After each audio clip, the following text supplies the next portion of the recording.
여러분 혹시 배달비 아껴보려고 배달의 민족에서 싼 가게를 30분씩 찾아다니고 있지 않나요? 혹은 택시 타면 5분이면 갈 거리를 버스 타고 30분씩 걸려서 가고 있진 않나요? 죄송한 말씀이지만 그래서 가난한 걸 수 있습니다. 이게 무슨 말이냐? 저는 오늘 가난할수록 아끼면 안 되는 이유를 말씀드릴 겁니다. 야, 가난하면 당연히 아껴야 되는 거 아니야? 부자들도 아끼라고 하는데 가난하면 오죽하겠어? 그런데 여러분, 소비라고 그냥 주머니에서 돈이 나간다고 다 같은 소비가 아닙니다. 우리를 가난하게 만드는 소비가 있고 가난에서 탈출시켜주는 소비가 있습니다. 야, 그래 또 뭐 뻔하지 뻔한 뭐 그래 감가상각 되는 소비재 사지 말고 자산을 사라 뭐 이런 이야기냐? 그것도 맞는데 소비를 통해서 우리 몸값을 높이는 소비도 하더라는 겁니다. 어떻게 돈을 쓰냐에 따라서 장차 더 큰 돈을 벌게 될 수 있다는 거예요. 어떤 게 있을까요? 책을 읽거나 교육에 투자하는 것들이 있겠죠. 꼭 이게 아니더라도 어찌됐건 이 소비가 나를 가난하게 만드는 진짜 나쁜 소비인가, 혹은 겉으로는 소비인 것 같지만 나를 부자로 만들어줄 소비인가, 이 소비의 종류를 구분할 수 있어야 하는 겁니다. 그런데 대부분의 사람들은 이걸 구분하지 못합니다. 그러니 가난할수록 아끼게 되고 돈 하나 지출할 때마다 벌벌 떨게 되고 그 결과로 안타깝게 아꼈음에도 불구하고 더 가난해지는 결과가 생깁니다. 그렇다면 가난할수록 어떤 곳에는 돈을 써야 하는지 지금 제가 알려드리도록 하겠습니다.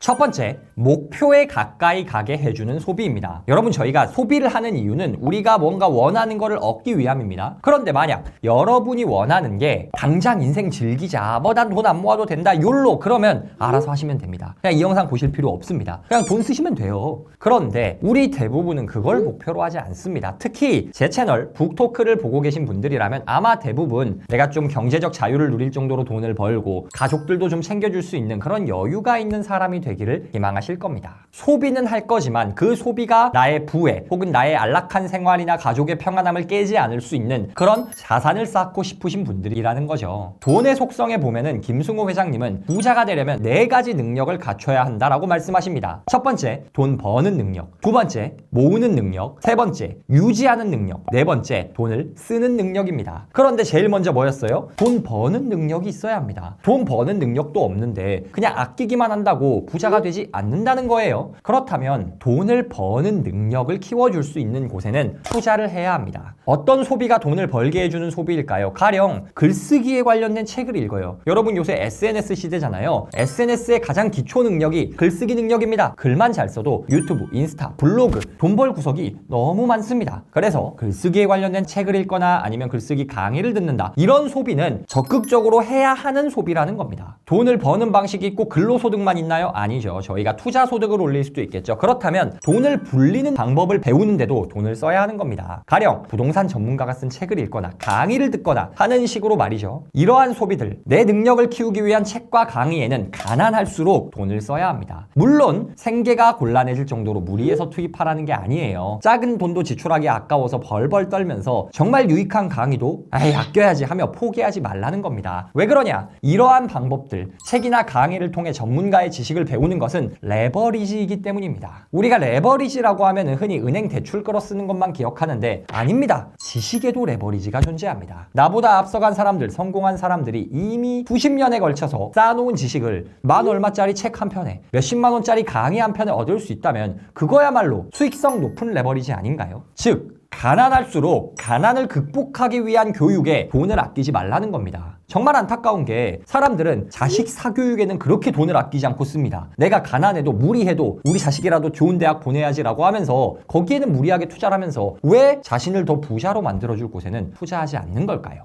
가난할수록 나를 더 부자로 만들어줄 수 있는 지식 레버리지에는 돈을 써야 합니다.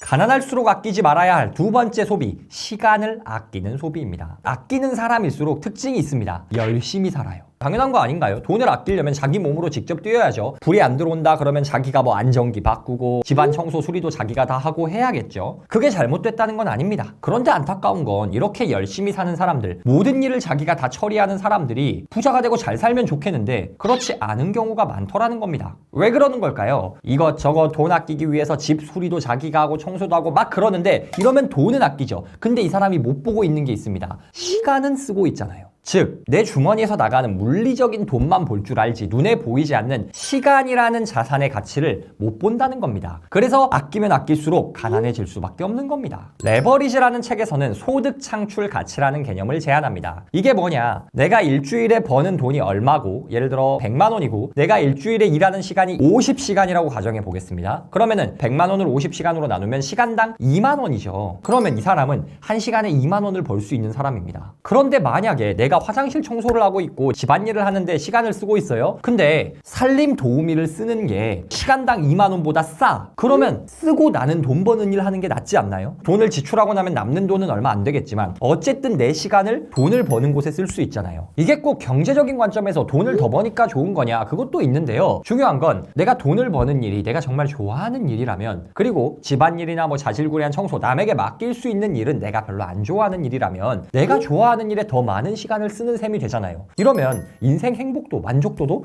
올라갈 겁니다. 정리하면 내 시간당 가치를 계산해 보셔야 돼요. 여러분의 1시간 시급은 얼마인가? 보통 우리 대한민국 국민들 월급으로만 계산하는데 이거를 근무 시간이랑 이렇게 해서 나눠 보셔야 합니다. 그리고 내 시간당 가치보다 가치가 낮은 일은 적극적으로 다른 사람에게 위임하고 나는 나에게 중요한 일에 집중해야 되는 거예요. 그런데 이걸 오해하는 사람이 있습니다. 제가 레버리지라는 책 리뷰 영상을 올렸더니 사람들이 그렇게 다 시키고 청소해놓고 자기 게임하고 이러면 말이 되냐? 네 시간이 얼마나 소중하다고 뭘 그렇게까지 하냐 하시는데, 오해하면 안 되는 게 그 사람들이 레버리지 병에 걸려요. 이게 무슨 말이냐? 내 시간은 소중해 라고 하면서 내 일을 무조건 남한테 맡깁니다. 그러고 자기는 놀아요. 아니 물론 대기업 회장님은 이래도 돼요. 돈이 가만히 있어도 들어오니까, 시스템이 만들어져 있으면. 그런데 안타깝게도 레버리지 하라고 하면은 뭐 예를 들어 미소나 청소연구소 이런 데서 사람 불러서 청소시킨 다음에 본인은 그 시간에 놀러가 있고 게임하고 있고 이런단 말이에요. 물론 그게 나의 멘탈 회복에 도움이 된다면 해도 되겠지만 그게 아니야. 나는 그냥 방에서 누워 있을 거야. 어차피 내가 시간을 버리고 있어. 그러면 그냥 내가 직접 해야죠. 근데 그게 아니라 내가 위임한 시간만큼 나에게 더 가치 있는 일, 혹은 당장은 돈이 벌리지 않더라도 앞으로 잠재 가치가 큰 일, 투자를 공부하거나 책을 읽거나 뭐 유튜브 채널을 만들거나 뭐 이런 것들, 그런 잠재 가치가 있는 곳에 시간을 쓴다는 전제하에 더 돈이 되고 더 나에게 행복한 일을 한다는 전제하에서 시간의 레버리지를 해야 한다는 겁니다. 그런데 이렇게 시간당 가치도 계산해 보지 않고 가난한 사람들, 아끼기만 하는 사람들은 계속 아낍니다. 그러니 돈을 버는 일에 시간을 많이 쓰지 못하고 그 결과 점점 더 가난해지는 겁니다. 가난할수록 아끼지 말아야 할 마지막 소비, 사람을 위한 소비입니다. 꼭 자기 개발하는 사람들 중에서 부자들은 친구가 별로 없다, 친구가 별로 없어야 열심히 살 수 있다, 뭐 이렇게 말을 하는데 그게 틀린 말은 아닙니다. 그런데 문제는 이걸 오해해서 친구를 다 손절치는 사람들이 있어요. 생일 선물도 안 보내고 그냥 뭐 만나지도 않고, 친구가 야 뭐해 놀자 하면은 좀 정중하게 말해야 되는데 나 이제 돈 벌 거니까 너랑 안 놀 거야, 뭐 이렇게까지는 아니더라도 뭔가 강하게 나가는 사람들이 있습니다. 근데 그러면 안 된다는 거예요. 그렇다고 해서 사람을 위한 소비를 하라고? 알겠어. 그러면은 카카오톡으로 누구 친구 생일 뜰 때마다 다 보내줘야 되냐? 그 말도 아닙니다. 사람들이 너무 극단적으로 생각하는 경우가 있어요. 여러분 주변의 모든 사람들에게 여러분이 돈과 시간을 쓸 필요가 없습니다. 그리고 여러분이 만약에 사업이나 투자를 해서 돈을 아껴야 되는 상황이다. 그렇다면 모든 사람 생일 챙기고 막 밥 사주고 막 이러면 안 돼요. 그런데 이렇게 생일 챙기지 말고 막 인간관계 뭐 다 별거 아니고 이렇게 말하면 사람들이 극단적으로 가서 다른 사람한테 빌붙습니다. 밥을 사달라 그래요. 옛날에 무지출 챌린지한테 그런 거 있었잖아요. 나 무지출 챌린지 해야 되니까 네가 밥 좀 사줘. 이러면 안 되는 거예요. 왜 그러냐? 사람을 잃습니다. 여러분 같으면은 자기 무지출 챌린지 한다고 밥 사달라는 사람 만나고 싶겠습니까? 이렇게 주변 사람들이 떠나가게 돼요. 근데 사람을 잃으면 안 되는 이유가 뭐냐? 모든 기회는 사람에게서 나오기 때문입니다. 여러분, 저희가 살다 보면 언제 어떻게 누구에게 무엇을 배울 수 있을지, 혹은 이 사람이 나를 좋게 봐서 다른 사람들과 다리를 놓아주고 그게 어떻게 나의 사업이나 투자에 도움이 될지